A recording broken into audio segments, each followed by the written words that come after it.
Hello friends, I hope you guys have had a great week. Well, continuing on with our Sunday school lessons talking about the different stories that we've talked about in Vacation Bible School, today's story comes from our Vacation Bible School session number 3. Now, if you haven't had a chance to watch that session, or if you quite frankly just don't remember which session goes with which days, I have a quiz for you to help you try to remember what it is. So in the Bible, there are a lot of stories about animals, and the animals help tell the stories and the lessons of the stories in all sorts of different ways.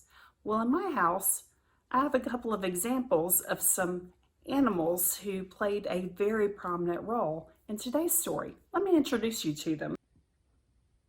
This is Lucy.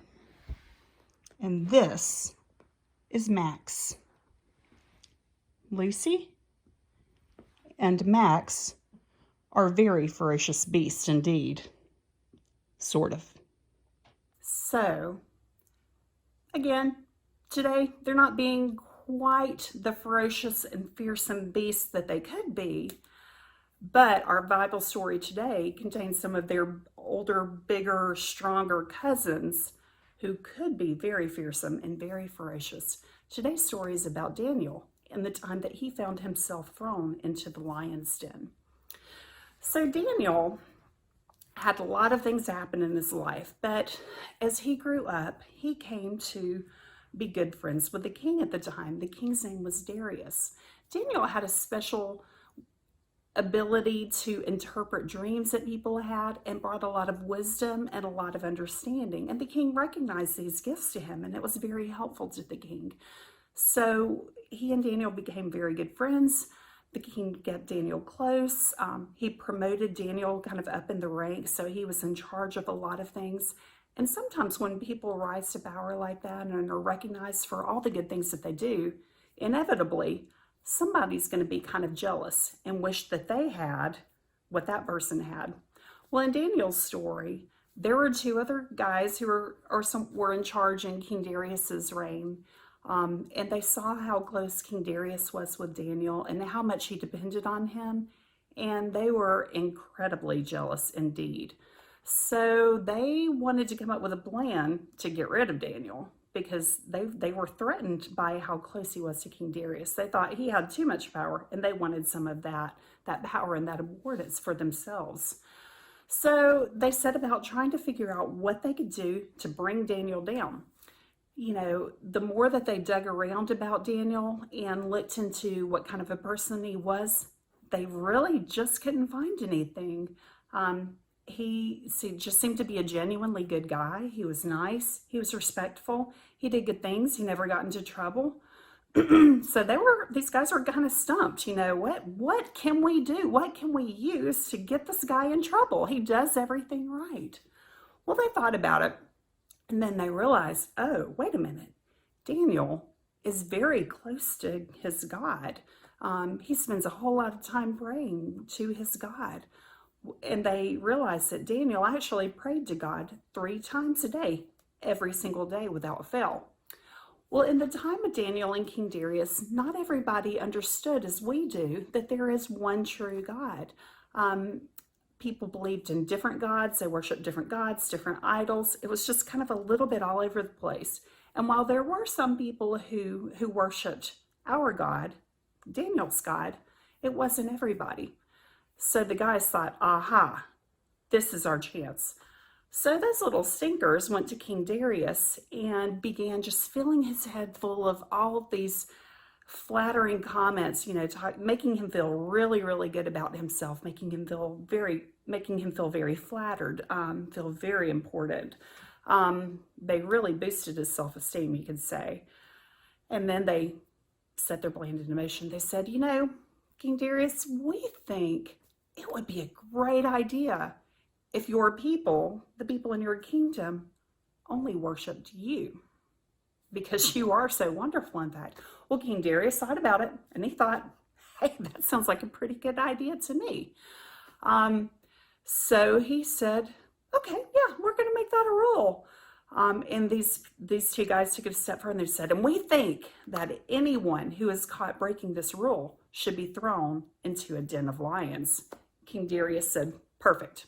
He made it a rule, set it in motion, made it official, and boom, there was a rule. If anyone was caught praying or worshiping anyone other than King Darius, they would be thrown into the lion's den. The guys left giddy. They knew they had their way to get Daniel in trouble and get rid of him once and for all. So they hightailed it over to Daniel's home, and sure enough, before long, they looked up in the window and they saw Daniel praying to God. Now, Daniel had heard about this rule, and he probably struggled a little bit. You know, nobody really wants to be thrown into a den of lions, but Daniel knew that the right thing to do, the thing that God wanted him to do, was to continue to talk to him, to pray with him. And Daniel did that. He did what he knew to be was the right thing. Now, King Darius did not think about the fact that his rule would get Daniel into trouble. He and Daniel were friends, so he would never do anything to hurt Daniel. But he didn't. He was so flattered by all the praise that these other two guys had heaped upon him that he didn't really think about how his rule would affect others. Well, so these two guys saw Daniel doing the right thing, praying to God, and they took off. They went straight back to King Darius and said, we got somebody praying to God. It was Daniel. He was not praying to you. He was praying to his God. Well, King Darius was heartbroken. He realized then what had happened. But the rule was official. There was no getting around it. Daniel had to be thrown into the den of lions. Again, King Darius was heartbroken, and he went with them to enact the consequence, to throw Daniel into the lion's den. He didn't hide in shame. He faced what he had done, which is pretty impressive for a king. So he went to the lion's den with Daniel. Daniel was thrown inside. They rolled a big stone over the entrance to the lion's den. It was closed and marked with the king's seal so that no one would tamper with it. They would be able to tell if somebody had tried to help Daniel and get him out of the lion's den. And King Darius said to Daniel, I hope that your God protects you. Well, it was a long night for King Darius. He was so concerned about his friend Daniel that he just didn't sleep at all. And so as soon as the sun rose the next morning, he ran to the lion's den and called out, Daniel, are you okay? Did your God save you? And he heard Daniel's voice and immediately had the guards roll the stone away, and Daniel was there unharmed. Well, in explaining what happened, Daniel let King Darius know that he had prayed to God for help. And God sent his angels to close the mouths of those lions. Now, if you've ever seen a lion at a zoo, you got to understand that that's unusual behavior. You know, when lions are ready to eat, they're going to eat. They're going to be ferocious. So I would imagine that the lion's den was a place that is really noisy, where the lions are prowling and looking for when their next meal is going to show up. Well, when that meal showed up in the form of Daniel, God sent his angels to close their mouths, and Daniel was untouched. There was not a bite, there was not a scratch, there was nothing on him. And King Darius knew at that point that Daniel's God was the one true God, and he immediately repealed that law, that rule that said that people only had to worship him, and he started spreading the news of God's love for others. So a couple of things to think about in the story of Daniel and the lion's den. One is just the importance of prayer, in that no matter what kind of situation we find ourselves in, no matter how much we feel like things are out of our control, and Daniel probably felt like he was completely out of control standing in that den of all these ferocious and fearsome lions, we can pray to God and God will help us.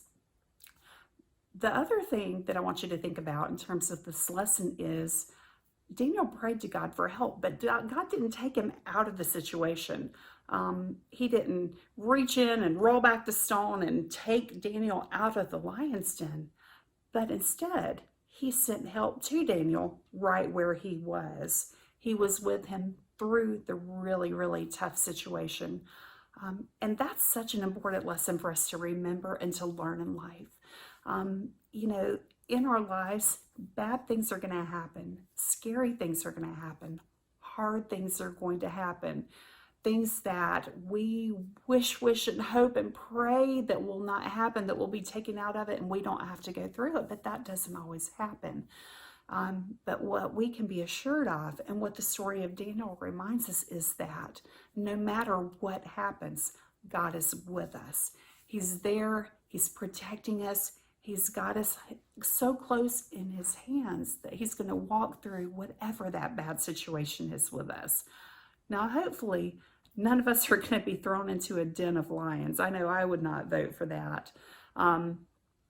But it brings me so much comfort to know that no matter what situation I might face and whatever hard times come my way, that God is there with me the whole time. And that's something I can be assured of.